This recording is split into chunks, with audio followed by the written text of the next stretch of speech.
What if I told you that Lily Lovebraids was still alive? I know, it sounds ridiculous to say that someone we literally watched fall to their death could still be alive, but after looking through the entirety of Poppy Playtime Chapter 5, I think that there's way too many clues hinting towards Lily Lovebraids still being alive and possibly returning in the next chapter. So let me show you guys all the possible hints that Mob Entertainment gave us throughout this chapter to let us know that she never truly died. To start things off, let's just address the obvious factor. Lily Lovebraids fell pretty far for sure, but when you really think about it, this wouldn't be the first time that someone faked their death by falling in the factory. All the way back in chapter 1, we defeat Huggy Wuggy in a nearly identical way as we did for Lily, having him fall from the very entrance of the factory all the way down to the labs area. And that is not a short fall. That means that Huggy fell through Mommy Longlegs area, down through Home Sweet Home, and finally landing probably somewhere near Safe Haven. That is multiple hundred feet of falling. And yet we see him alive trying to kill us at the end of chapter 4. Now, the obvious answer to Huggy's situation is that he was revived by the doctor. But still, comparing Huggy's fall to Lily's fall,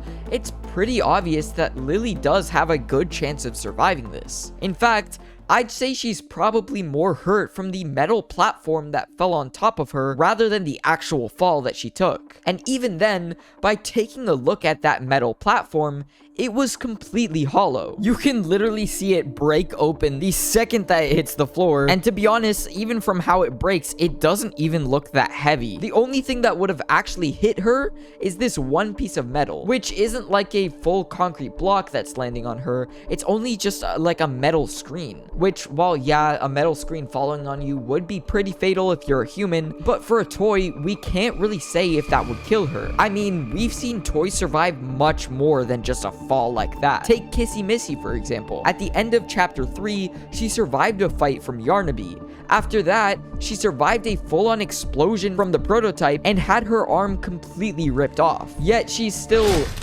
well, okay, she might still be alive. Maybe that's a video for another day. But either way, Kissy Missy went through a whole lot more than Lily did, which just goes to show how much a toy can survive. In fact, it looks like the only time that toys seem to fully die is either through us literally being able to see their death happen right in front of us, like for Mr. Light, or from the prototype being present, in which he comes in to clean up the body or just does the killing himself. But in this case, things just feel a little off. We see Lily throughout her entire section of this chapter being extremely quick, strong, and agile. For example, in the section where we have to follow Lily's hair along the walls, if we happen to move even a little bit, whenever Lily stops singing, Lily would get angry and kill us on the spot, no matter where we were in the house. This shows just how quickly Lily. Okay, I'm talking way too fast. This just shows us how quickly Lily could have killed us if she truly wanted to. So it makes no sense to watch Lily die in such an anticlimactic way. By taking a look at how she actually died,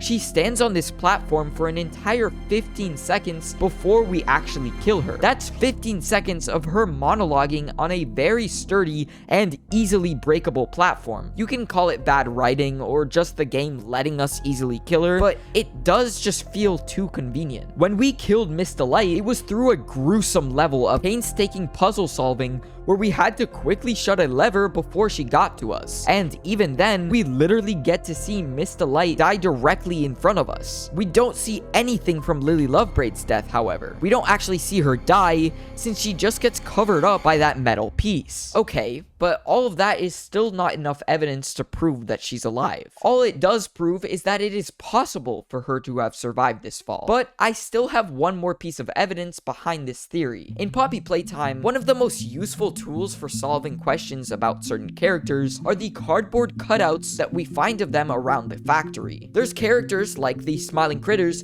that don't really have much information to them, since for most of them, they're not actually present in the games. So instead, the cutouts that we find end up providing a lot of information towards who they are. But in the case of Lily Lovebraids, since we do get to meet her and get a whole bunch of lore behind her, you might think that the cardboard cutout we get from her wouldn't actually be too useful. But what's interesting from this is that Lily Lovebraids doesn't just have one cardboard cutout, but 3. We find one of them right before meeting Lily, the next one is found inside of her dollhouse, and the final one we find right after her supposed death. So let's go over each of these cutouts real quick, because although it may not seem like it, they probably give the biggest clue towards this theory. The first cutout of the 3 is pretty simple to understand.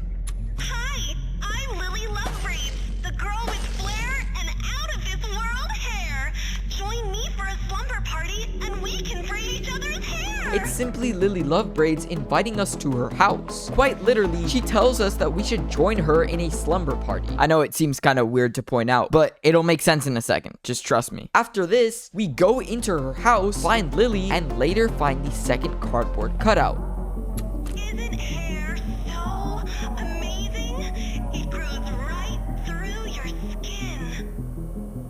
And you can eat it, too.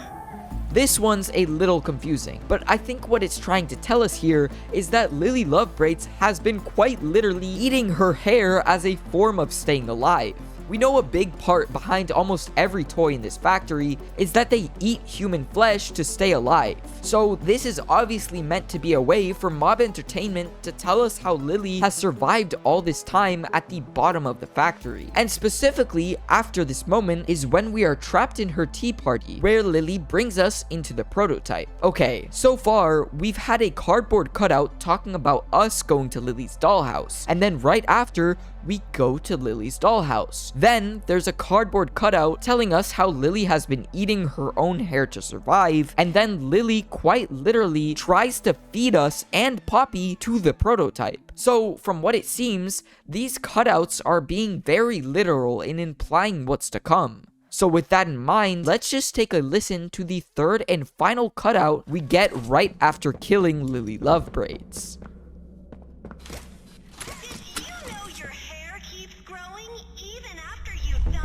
Did you know your hair keeps growing even after you die? I mean, do I really even have to point out the elephant in the room here? We have 3 cutouts, where the first 2 pretty much give us info on what's to come. Then right after we supposedly kill Lily Lovebraids, we get a cutout letting us know that even after you're dead, your hair keeps growing. If you're still confused on what this could mean, think about it this way. Lily Lovebraids is a character centered all around her hair. She uses it to fight us, to keep us in place, and to trap Kissy and Poppy in her basement. This hair is a part of Lily that is her strongest weapon. Knowing this, and the fact that we have a pattern of these cutouts foreshadowing Lily's future, and the fact that her death just doesn't look fatal enough to actually kill such a strong and powerful toy like Lily, it's not too far of a stretch to assume that Lily didn't actually die here. But again, that's still not all, because that last cardboard cutout isn't actually telling the truth. You see, hair doesn't actually continue to grow after you die. That is a complete lie. It is scientifically proven that your hair stops growing due to dehydration once you're dead. So if that's the case, why would Mob Entertainment go out of their way to lie to us? Well, if you really think about it, if Lily Lovebraids truly is alive, then that's exactly what they're doing. They're showing us a lie, a fake death, when truly,